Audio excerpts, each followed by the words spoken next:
కలిగిన జీవుడు మా ప్రియ పరలోకపు తండ్రి, పరిశుద్ధమైన దేవ, మీ ఘనమైన శ్రేష్టమైన గొప్ప నామమును బట్టి నీకు స్తోత్రములు వందనములు చెల్లిస్తూ ఉంటున్నాం.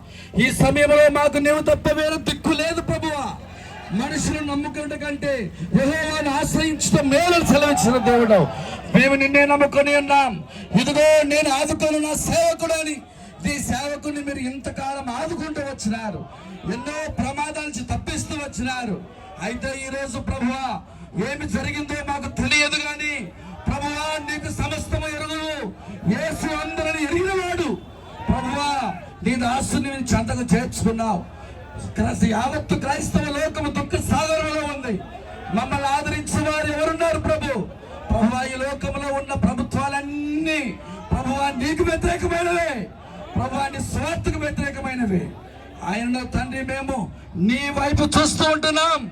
యేసు వైపు చూస్తూ ముందుకు పరిగెడుతున్నాం. ప్రభువా నీ దాసుని మీరు తీసుకున్నారు. కుటుంబాన్ని ఆదరించండి.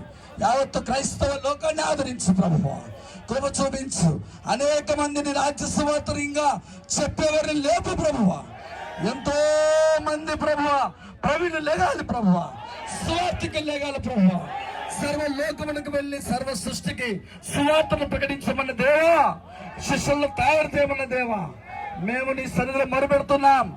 నీ సువార్త కొరకు మా ప్రాణాలు లెక్క చేయం ప్రభువా. మమ్మల్ని అంగీకరించి ఈ అంతిమ యాత్ర శాంతియుతంగా గొప్పలు ప్రసాదించమని యేసు నామమున ప్రార్థిస్తున్నాము తండ్రి.